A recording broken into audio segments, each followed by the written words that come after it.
Will Russia unleash its Oreshnik missiles to avenge Ukraine's mega drone attack? By now, you would have seen the headlines. Ukraine launched an audacious drone attack on Sunday, a massive coordinated strike that hit deep inside Russian territory. The operation was codenamed Spiderweb. It saw drones target at least 5 air bases in Russia, stretching from the Far East Amur region to the Arctic region of Murmansk. The scale was staggering. More than 40 Russian bombers were reportedly engulfed in flames. President Zelensky called it an attack undoubtedly meant for the history books.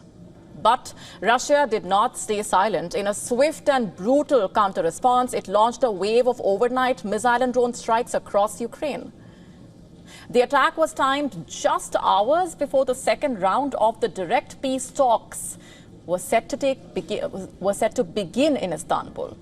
In fact, the talks concluded with Zelensky saying that Ukraine and Russia are working on a fresh exchange of prisoners of war. Zelensky was speaking in the Lithuanian capital, where he was attending a meeting of the Central European and Nordic states.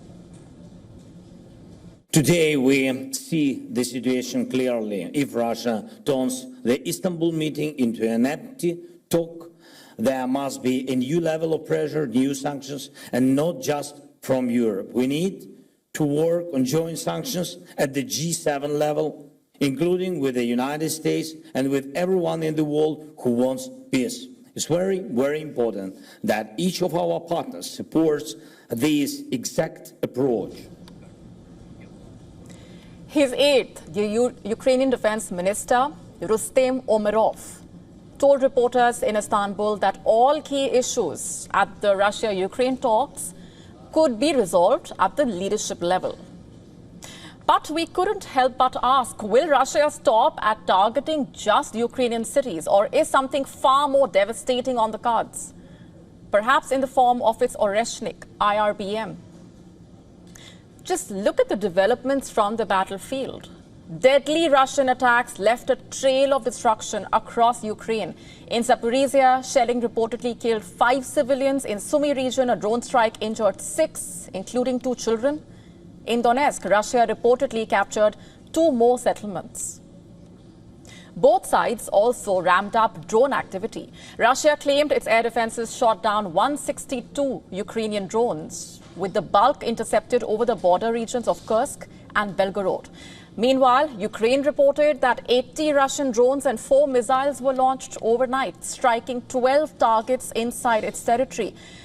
But drones were not the only weapons in play. On Sunday, 2 rail bridges collapsed in Russia, in Bryansk and Kursk, regions that border Ukraine. This was before the Ukrainian drones pounded Russia's airfields. Moscow's investigative committee, in fact, has called the incidents acts of terrorism. In Bryansk, an explosion derailed a passenger train with 388 people on board, killing 7 and injuring 66.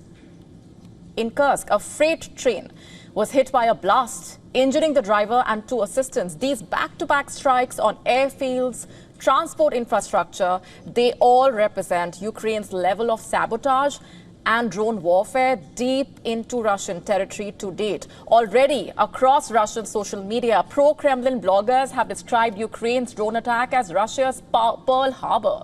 Russia's Pearl Harbor. A symbolic and humiliating breach as well that demands a strong response from the Kremlin. In fact, speculation is already swirling online. Will Putin escalate? Will he threaten nuclear force again? And as far as Ukraine goes, what was it really hoping to achieve? Because here's the reality behind those headlines. Ukraine's military is under immense strain. Nearly 90,000 cases of desertion or unauthorized leave were reported in the year 2024. In the first 3 months of 2025 alone, there have already been over 45,000 cases, and many frontline units are operating at just 40 to 50% capacity. US military aid is also dwindling. What about Europe? It just lacks the production muscle to actually fill that gap. And against this, Ukraine's drone blitz seems less a strategic turning point and more a desperate attempt to try and reshape the battlefield momentum or even gain leverage before the peace talks. But the question is, will it work? And if the past patterns are anything to go by, it offers a cautionary tale. In August 2022, after a Ukrainian strike on Russia's Black Sea fleet, Russia launched weeks of missile attacks on cities like Kharkiv, Dnipro. In 2023, repeated Ukrainian drone attacks on Russian targets were met with relentless Russian bombardment of Ukrainian positions, intensifying the brutality of the war. Last year's incursion into Kursk fizzled out. In August 2024, Ukraine's big cross-border raid in Russia's Kursk region, it ended this year with Russia reclaiming the entire territory and a brutal offensive in eastern Ukraine that is still underway. Now, once again, we may be on the cusp of another brutal phase. The bigger picture here is this escalation a game changer? Because Ukraine's gains have been sporadic and short-lived. In fact, according to reports, Russian forces have captured nearly 580 square kilometers in May alone.